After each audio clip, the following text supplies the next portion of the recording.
दुनिया का सबसे बड़ा मदद का काफिला समंदर में गजा की तरफ बढ़ रहा है। इस काफिले में शामिल जहाज़ों की तादाद जानकर आप हैरान रह जाएंगे और इसकी जो तस्वीरें मैं आपको दिखाऊंगा वो बेहद शानदार है। आपका दिल आज खुश हो जाएगा। लेकिन वो खबर शुरू करूं उससे पहले ईरान के supreme leader Ayatollah Ali Khamenei का एक शानदार बयान सुन लीजिए जो khamenei.ir पर शाया हुआ है, मगर डेट साफ नहीं। मैं ईद मिलादुल नबी के दिन इस बयान की ख़ास अहमियत समझते हुए इसे आपसे शेयर कर रहा हूं, क्योंकि आज 5 सितंबर को ये बयान सोशल मीडिया पर वायरल है। इस पोस्ट में लिखा है, इमाम खामेनेई का तारीख़ी फ़ैसला, शिया मुसलमानों के लिए पाबंदी। ईरान के सुप्रीम लीडर इमाम खामेनेई ने ऐलान किया है कि शिया मुसलमानों के लिए ये मनाही है कि वो किसी भी हालत में किसी दूसरे मज़हब या फ़िरके की पाक शख्सियतों की बेअदबी और बेइज्जती ना करें। किसी भी पाक शख्सियत की बेअदबी ना करें, ये शियाओं से कहा गया है। फ़ैसले में ख़ास तौर पर उन शख्सियतों का जिक्र किया गया है जिन्हें सुन्नी मुसलमान बहुत इज़्ज़त देते हैं, जैसे हज़रत अबू बकर, हज़रत उमर, हज़रत उस्मान, अम्मा आयशा और हफ्सा। खामेनेई साहब ने साफ किया है कि यह कानून सिर्फ सार्वजनिक जगहों यानी कि पब्लिक प्लेसेस पर ही नहीं बल्कि निजी तौर पर भी यानी लोगों के घर के अंदर भी लागू होता है। उनका कहना है कि इंसानियत और मजहबी सम्मान के लिए ये बेहद अहम है कि अलग अलग मज़हबों की पाक शख्सियतों का सम्मान यानी कि इज़्ज़त की जाए। ये वाकई खामेनेई साहब का दोस्तों शानदार हुक्म है और मैं कहूँगा कि सेम यही बात सुन्नी मुसलमानों पर भी लागू होती है अगर वो शिया हज़रात से जुड़ी तारीख़ी और पाक हस्तियों पर तनकीद करने और बदज़ुबानी करने से बचते नहीं हैं तो वो भी बचें। असल में ये वक्त यूनिटी का है, क्योंकि दरार पड़ी हुई मजबूत से मजबूत दीवार भी बहुत जल्दी गिरकर अपना वजूद खो देती है। ये वक्त दरारें भरने का है और खामेनेई साहब की सोच जैसे लोगों को हमें सलाम करना चाहिए। इस बयान का एक और पार्ट सुनिए, बल्कि 2। ये बयान कासिम सुलेमानी आर्मी नाम के एक मशहूर एक्स हैंडल से शेयर हुआ है। यहाँ सिर्फ आपको ईरान की खबरें मिलेंगी। ये ईरान के मौजूदा निज़ाम और आयतुल्लाह खामेनेई से बड़े मुतासिर हैं और ये उनके बयान भी लाते हैं। इसी बयान में जो उन्होंने और एडिशनल ट्वीट किए हैं वो ये हैं कि insulting figures that Sunni Muslims hold in high esteem. मैं आपको हिंदी में बता दे रहा हूँ कि सुन्नी मुसलमानों से जुड़ी हुई जो शख्सियतें हैं उनकी इंसल्ट करना, उनकी बेइज्जती करना वो पहले से ही बैंड था। बट सम ग्रुप्स ऑफ मगर शिया मुसलमानों के कुछ ग्रुप ये कहते थे कि ठीक है कि इंसल्ट या कर्ज करना उन्हें प्राइवेट में मतलब हम घर में या प्राइवेट में किसी हॉल में किसी मजलिस में उन्हें गाली दे सकते हैं या बुरा भला कह सकते हैं, इससे उनकी सुन्नी मुसलमानों की फीलिंग्स हर्ट नहीं होती। बट ये अब क्लियरिफाई हो चुका है, इसमें कोई शुबा नहीं है कि प्राइवेट में भी आप ऐसा नहीं कर सकते। खामेनेई साहब के बयान के बाद ये क्लियर हो गया। Furthermore the supreme leader states that some Muslims both among the Shias, yes ये है सबसे ज़रूरी बात। सुप्रीम लीडर आयतुल्लाह खामेनेई ने ये कहा कि शिया और सुन्नी मुसलमानों दोनों में कुछ ग्रुप्स, कुछ लोग ऐसे एक्टिव हैं जो डिस्कॉर्ड करने की, जो बीच में जहर बोने की और लड़ाई झगड़ों फसाद के बीज बोने की लगातार इन दोनों फ़िरकों के बीच कोशिश करते हैं। और ये इस्लाम के मानने वाले लोग नहीं हैं, बल्कि ये इस्लाम के दुश्मनों की खिदमत करने वाले, उनकी ग़ुलामी करने वाले लोग हैं जो आपस में इन दोनों फ़िरक़ों को लड़ाते हैं। तो आज से आप सोच लीजिए कि ऐसे लोगों से दूर रहना, और वो लोग मेरी इस वीडियो से दूर रहें जो अब भी इस सोच के साथ आते हैं। उठा के पहले आप गाली दीजिएगा इमाम ख़ामनेई को अगर आप उन्हें नहीं मानते, और उनसे जो है नाराज़गी जताइएगा, फिर आदिल ख़ान को गाली दीजिएगा। आदिल ख़ान उनका बयान पढ़ रहा है। छोड़ दीजिए सब नफ़रत की बात। ख़ामनेई साहब को सुनिए, मानिए। बहुत बड़े स्कॉलर हैं, बहुत नॉलेज है उनकी, वो समझ रहे हैं कि वक्त की ज़रूरत क्या है। और मैं सभी से कहता हूँ, इस चीज़ को सुनिए और समझिए। आपके लड़ाई झगड़े का फ़ायदा होता किसे है? दो भाई भी लड़ते हैं तो पता फ़ायदा किसे होता है? केस हो जाए तो पुलिस वालों को फ़ायदा, कोर्ट में पहुंच जाए तो वकीलों और जज को फ़ायदा।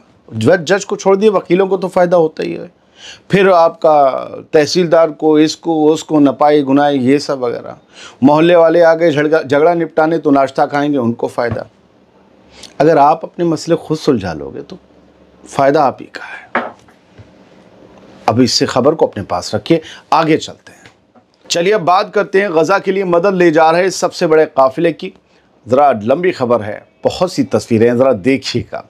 गज़ा के भूखे और प्यासे लोगों तक मदद पहुंचाने के लिए एक बड़ा काफ़िला समंदर में निकल पड़ा है। कई छोटे जहाज़ और कश्तियां इस सबसे बड़े काफ़िले में शामिल हैं। आप तस्वीरें देखिए, जहाज़ ही जहाज़ नज़र आएंगे।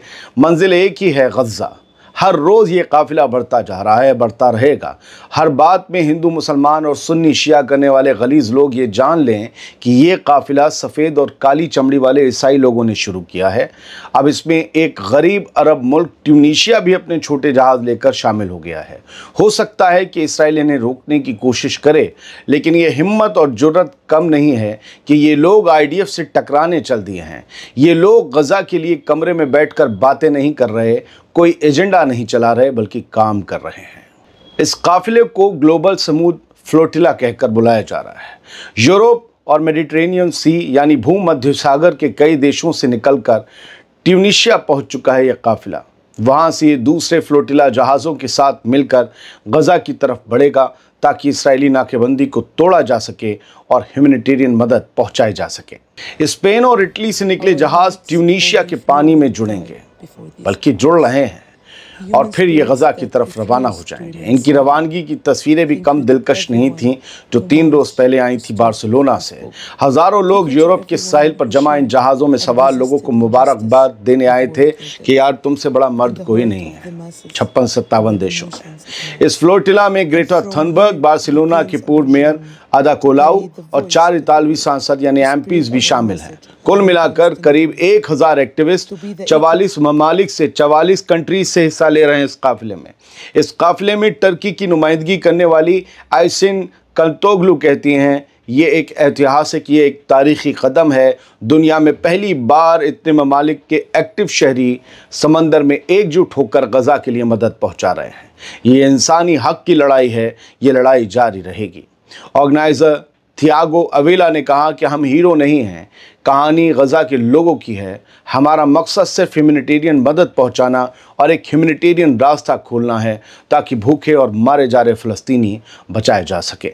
दोस्तों, इस फ्लोटिला में करीब 100 जहाज़ शामिल हैं। सुन रहे हैं, 100 जहाज़, और दुनिया भर से आए 26,000 एप्लीकेशंस में से चुनकर करीब 1000 लोग इस फ्लोटिला में शामिल किए गए हैं।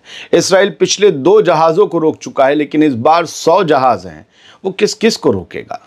इधर जार्जिस में गज़ा के लिए जिंदा दिली का इजहार हुआ। ट्यूनीशिया का शहर है जार्जिस। यहाँ के लोग समंदर किनारे खड़े हुए और अपनी कश्तियों पर ग्लोबल समुद्र फ्लोटिला के लिए खड़े दिखाई दिए, और गज़ा की तरफ रवाना होने वाले काफिले का इन सभी ने गर्मजोशी से हौसला बढ़ाया।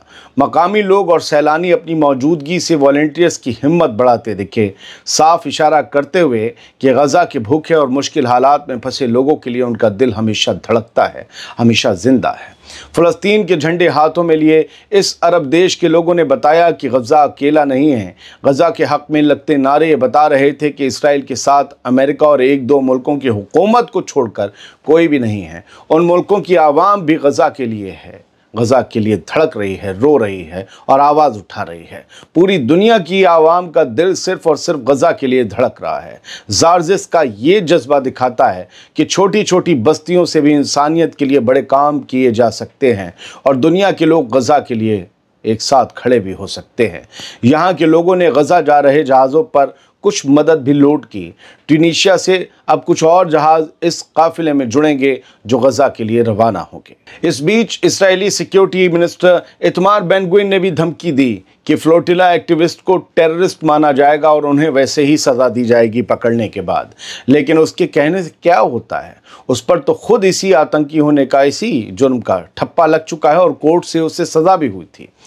दोस्तों, गज़ा की हालत बुरी है। 2 साल की जंग में इसराइल ने 63,000 से ज़्यादा फ़लस्तीनियों को शहीद कर दिया और हज़ारों लोग ज़ख्मी हैं, सैकड़ों हज़ारों लापता हैं।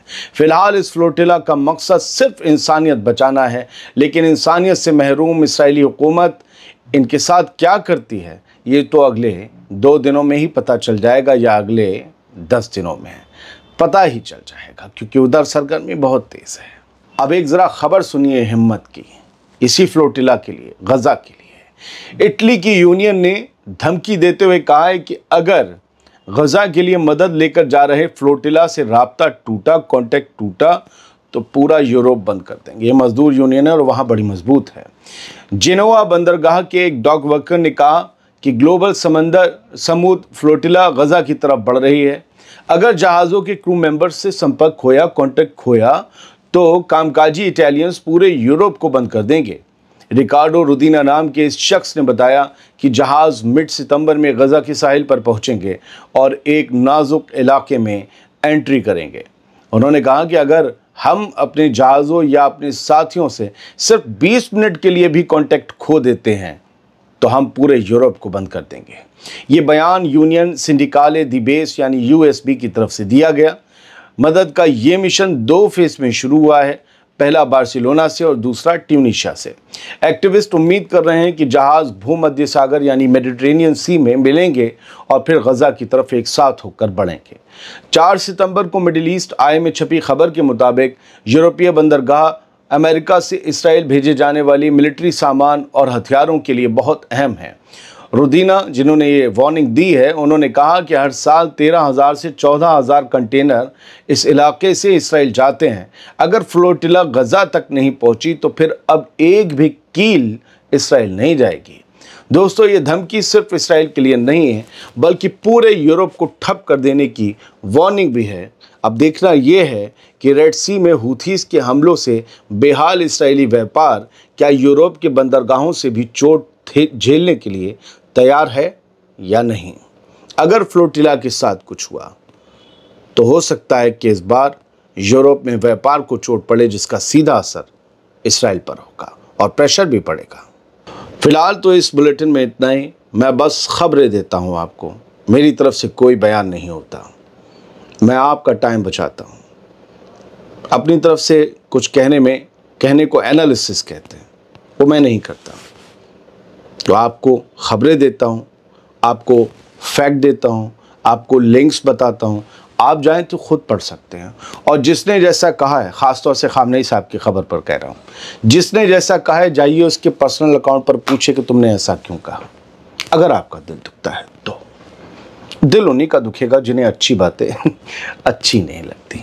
बहुत बहुत शुक्रिया। सलामत रहिए सर, खुश रहिए।